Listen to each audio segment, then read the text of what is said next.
নমস্কার বন্ধুগণ, সরকারি জব পোর্টালের অফিসিয়াল ইউটিউব চ্যানেলে আপনাদের সবাইকে স্বাগত জানাই। কেন্দ্রীয় ও রাজ্য সরকারের যাবতীয় চাকরির আপডেট সময় মতো পেতে আমাদের চ্যানেলটিকে অবশ্যই সাবস্ক্রাইব করে পাশে থাকা বেল আইকনটি ক্লিক করে দিন, যাতে পরবর্তী সমস্ত নোটিফিকেশন আগে থেকে পেয়ে যেতে পারেন। আজ যে গুরুত্বপূর্ণ বিষয়টি নিয়ে আলোচনা করব সেটি হলো পিএসসি ক্লার্কশিপ পরীক্ষার যে তিনটি পোস্ট রয়েছে, অর্থাৎ রিজনাল, ডাইরেক্টরেট এবং সেক্রেটারিয়েট, এখানে কোন পোস্টের জন্য কি প্রমোশন প্যাটার্ন রয়েছে এবং পিএসসি ক্লার্কশিপের যে পার্ট 1 এবং পার্ট 2 পরীক্ষা রয়েছে সেই পরীক্ষার জন্য এখানে সিলেবাস কি রয়েছে। তাই পরীক্ষা সম্পর্কে খুঁটিনাটি তথ্য জানতে ভিডিওটি শুরু থেকে শেষ পর্যন্ত সম্পূর্ণ দেখুন। আমরা দেখে নেব ক্লার্কশিপ পরীক্ষাটির মাধ্যমে কোন কোন ডিপার্টমেন্টে লোক নিয়োগ করা হয়। এখানে প্রধানত তিনটি ডিপার্টমেন্টের জন্য লোক নিয়োগ করা হয়। প্রথমে হলো সেক্রেটারিয়েট পোস্ট, পরবর্তীটা হলো ডিরেক্টরিয়েট পোস্ট এবং অবশেষে রয়েছে রিজনাল পোস্টিং। এক্ষেত্রে আপনি যদি রিজনাল ডিপার্টমেন্টে সিলেক্ট হন, সেক্ষেত্রে আপনার প্রথম পোস্টিং হবে লোয়ার ডিভিশন ক্লার্ক হিসাবে এবং এর পরে যে প্রমোশনটি হবে সেটি হলো আপার ডিভিশনাল ক্লার্ক। তার পরবর্তী হবে হেড ক্লার্ক এবং তারপরে আপনার প্রমোশন হবে সুপারভাইজারি হেড ক্লার্ক হিসাবে। এবং আপনি যদি ডিরেক্টরেট পোস্টে যদি চাকরিটি পেয়ে যান, সেক্ষেত্রে আপনার প্রথমে পোস্টিং হবে অ্যাসিস্ট্যান্ট ডাইরেক্টর হিসাবে, পরবর্তী তারপরে প্রমোশন হবে আপনার ডেপুটি ডাইরেক্টর এবং তারপরে যে প্রমোশনটি হবে সেটি হলো সিনিয়র ডেপুটি ডাইরেক্টর এবং তারপরে আপনার প্রমোশন হয়ে যাবে জয়েন্ট ডাইরেক্টর। এর পরবর্তী যে প্রমোশনটি হবে সেটি হলো অ্যাডিশনাল ডাইরেক্টর, এরপর স্পেশাল ডাইরেক্টর, অবশেষে ডাইরেক্টর আইএএস। এগুলো সবগুলোই কিন্তু ডাব্লিউবিসিএস এবং আইএএস র্যাঙ্কের পোস্ট। এবং আপনি যদি সেক্রেটারিয়েট পোস্টে চাকরি পেয়ে যান, সেক্ষেত্রে আপনার প্রথম পোস্টিং হয়ে যাবে লোয়ার ডিভিশন অ্যাসিস্ট্যান্ট হিসাবে, এরপরে আপনার প্রমোশন হবে আপার ডিভিশন অ্যাসিস্ট্যান্ট হিসাবে, তারপর রয়েছে হেড অ্যাসিস্ট্যান্ট, তারপর সিনিয়র অফিসার। এরপরে কিন্তু আপনার প্রমোশন হয়ে যাবে অ্যাসিস্ট্যান্ট সেক্রেটারি হিসাবে, তারপরে ডেপুটি সেক্রেটারি, এরপর সিনিয়র ডেপুটি সেক্রেটারি, রয়েছে জয়েন্ট সেক্রেটারি, তারপর রয়েছে অ্যাডিশনাল সেক্রেটারি, তার পরবর্তী প্রমোশন স্পেশাল সেক্রেটারি এবং সবার শেষে যে প্রমোশনটি রয়েছে সেটি হলো সেক্রেটারি আইএস। তো এই হলো ক্লার্কশিপের প্রমোশন প্যাটার্ন।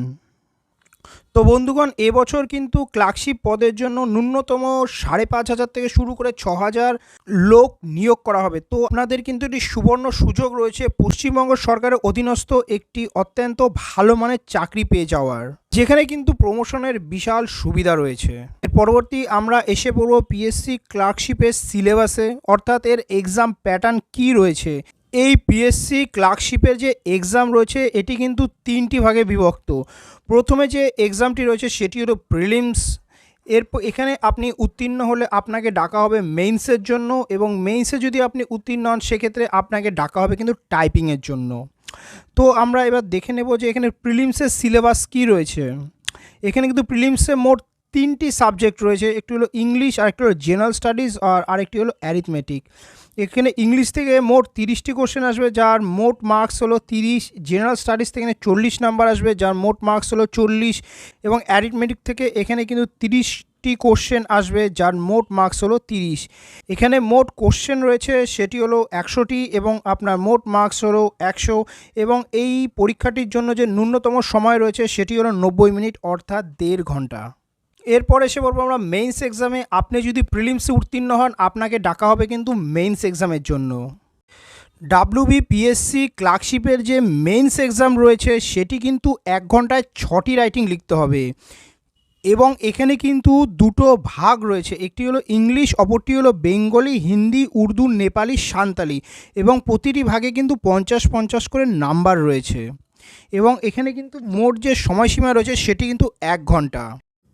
ইংলিশের ক্ষেত্রে কিন্তু প্রথমে আপনাকে একটি রিপোর্ট রাইটিং করতে হবে এবং এরপরে কিন্তু আপনাকে ট্রান্সলেশন করতে হবে বেঙ্গলি, হিন্দি, উর্দু, নেপালি, সাঁওতালি থেকে ইংলিশে এবং সবশেষে কিন্তু আপনাকে একটি প্রিসিজ রাইটিং করতে হবে।